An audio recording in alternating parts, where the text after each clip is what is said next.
Hello and welcome to WEBN General News. I am Hongyi Ji. And I'm Emily Champagne. Let's get right into today's breaking news. An appeals court judge rejected a last-minute request from Donald Trump today. So, a lot of things happened today. This is all about election interference. This is all Biden-run things, meaning Biden and his thugs. The request seeks to postpone his upcoming New York criminal trial. Trump has tried to delay the trial multiple times. His attempt this time is to sue the judge 1 week before jury selection is set to start. Trump also filed 2 confidential requests today. The requests including moving his trial to a different location and lifting a ban on his comments about judge's daughter. President Biden has proposed another student loan forgiveness plan. Too many people feel the strain and stress, wondering if they're can get married, have their first child, start a family, because even if they get by, they still have this crushing debt. That's not it's not just a drag on them; it's a drag on our local economies. It's a drag on. No, it really is. This new plan comes as an alternative to the original $400 billion debt relief program that was denied by the Supreme Court in 2023. Biden's new plan will expand federal student loan relief for many borrower classifications. The Education Department is expected to release a draft ruling of this new plan. Thousands of New Englanders traveled to New Hampshire, Vermont, and Maine to witness the path of totality in today's solar eclipse. It's amazing! So just being able to see it at a very young age is just a cool experience for me. Boston and the remainder of the Massachusetts experienced a partial solar eclipse where the moon covered in between 90 and 93% of the sun's surface. Since the eclipse's conclusion, there have been several traffic delays throughout Interstate 89 and 93, with heavy traffic all throughout New Hampshire. Hey Hongyi, did you catch the solar eclipse today? Yes, I did. It was just phenomenal. The weather is finally getting more like spring. And I was so excited to see people wearing these glasses. They're quite incredible, actually.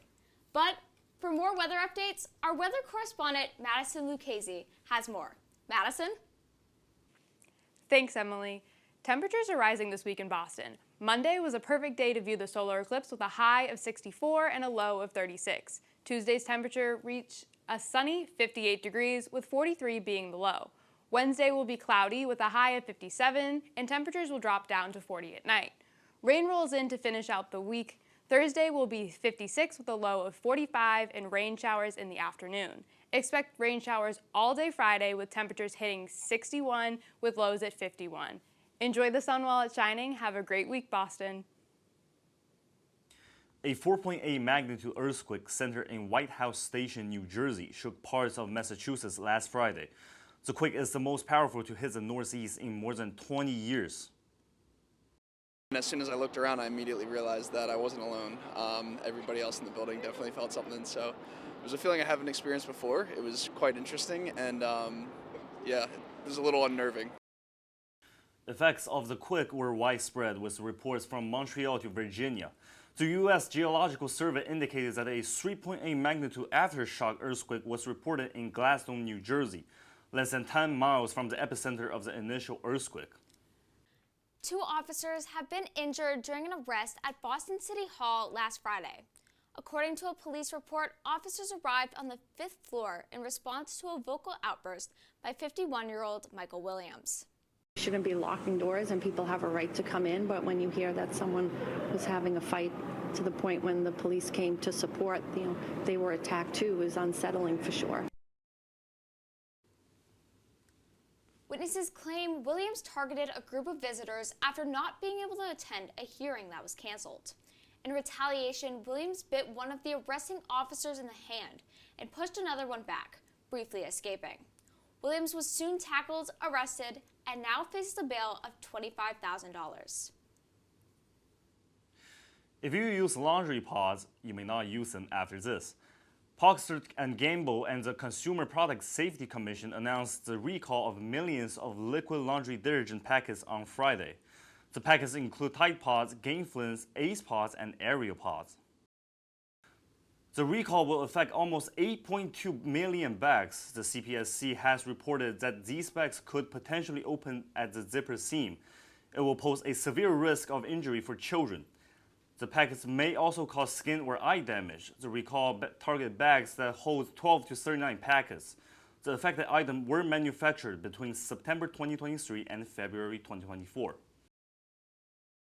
Coming up, more details regarding the massive flooding and evacuations across Sydney, Australia. And more information on why the 2024 voting process might be slowed down.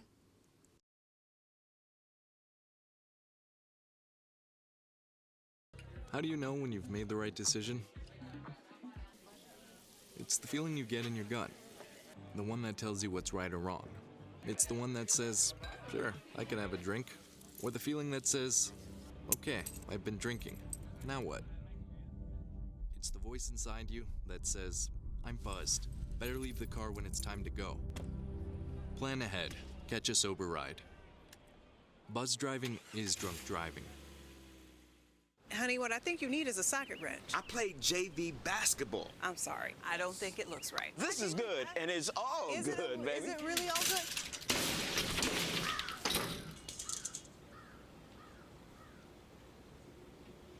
If you love me enough to routinely test your handyman skills, not to mention the strength of your marriage, then of course you'll visit nhtsa.gov/the-right-seat to make sure I'm in the right car seat. I'm gonna call my dad.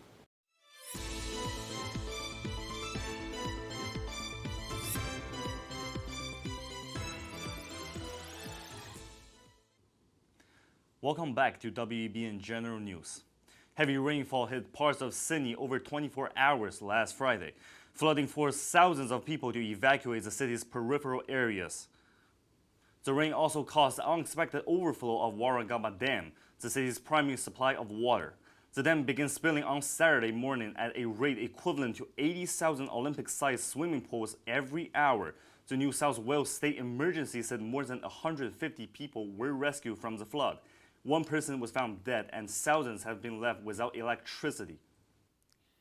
Major mail delivery delays have raised concerns regarding the voting process during the 2024 election. Residents and businesses nationwide say if these rates continue, mail-in ballots could be affected in November. Additionally, members of Congress are urging Postal services to correct their methods by emphasizing the potential impact the delays could cause. This problem comes after the Postal Service began rolling out a new program last fall. Although it was made for efficiency, it seems to be doing quite the opposite, being called a, quote, dumpster fire by former Postal Service manager Leo Raymond. Officials are still looking for a solution to this issue. The leading beverage company Gatorade is exploring new categories. It is branching out to new products like pure water and energy drinks mixes. Gatorade has been dominant in the sport drink industry. It held 63% of the market share as of 2023. Rivals, including Prime Energy and the Coca-Cola's Body Armor, are putting pressure on Gatorade. The market share of Gatorade is expected to decrease this year despite potential improvements. For more international updates, let's go to our international correspondent, Jake Kelley. Jake? Thanks, Emily. Earlier this month, an Israeli strike in Gaza killed 7 employees at the World Central Kitchen. WCK founder Jose Andres tells ABC News that this was a targeted attack, not just an accident. He believes this is the case due to the systematic coordination of the attack. The workers were struck in a 3-vehicle caravan, which had the WCK logo branded on.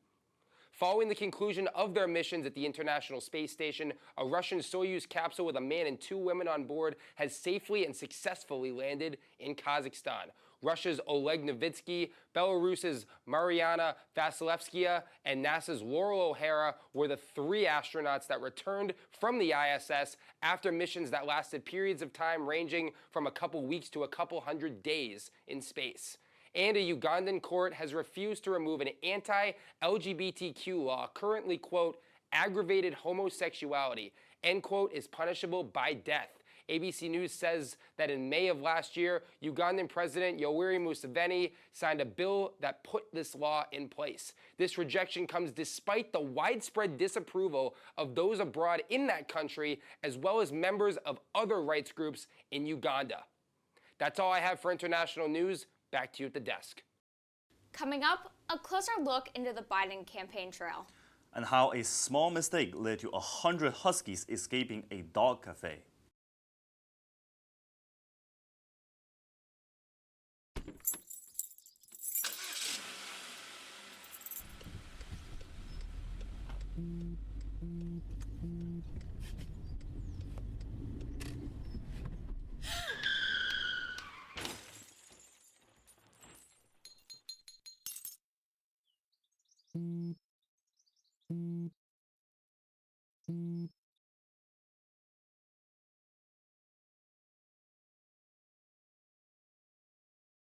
If I could be you, and you could be me for just 1 hour.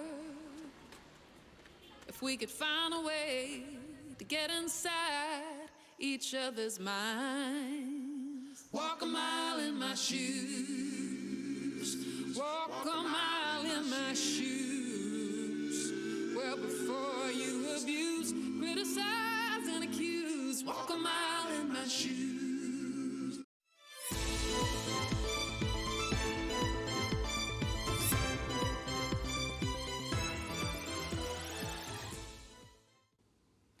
Welcome back to WEBN General News. For more political stories, let's go to our political correspondent, Meira Fiber-Munro. Meira? Thanks, Hongyi. Upcoming talks between the U.S. and China will address concerns about Beijing's economic model and trade practices that negatively impact American workers. U.S. Treasury Secretary Janet Yellen will discuss these concerns with Chinese Vice Premier Li Feng. According to Yellen, the purpose of these exchanges is to achieve a more balanced economic growth and address concerns about manufacturing overcapacity in China. Melania Trump will join her husband at the Log Cabins Republicans fundraiser in Mar-a-Lago on April 20th. Melania has had long-standing ties with Log Cabin Republicans, an organization for LGBTQ conservatives. This is one of the first times Mrs. Trump has joined her husband on the campaign trail this year. When asked if Melania would continue to attend campaign events, Donald Trump told voters to stay tuned. President Joe Biden has raised more than $90 million for his re-election campaign. This is the highest total amassed by any Democratic candidate in history at this point in the cycle.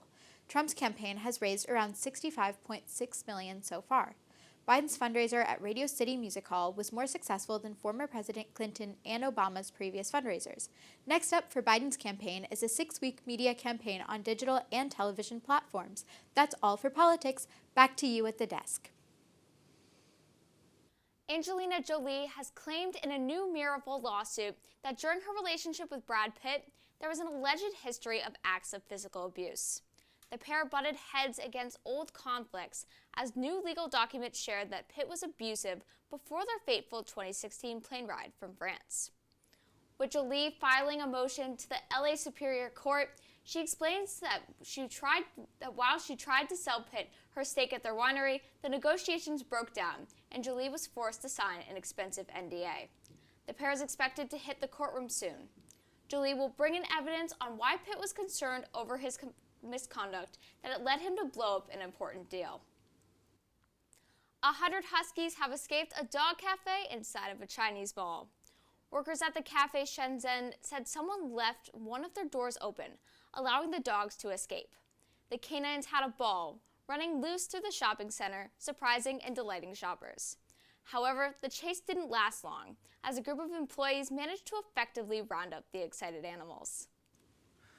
That's all we have today. Thank you for joining us for WEBN General News. I am Hongyi Ji. And I'm Emily Champagne. Be sure to check us out on Instagram at WEBN General News and check out our website at WEBN.TV for more news updates. Have a great night.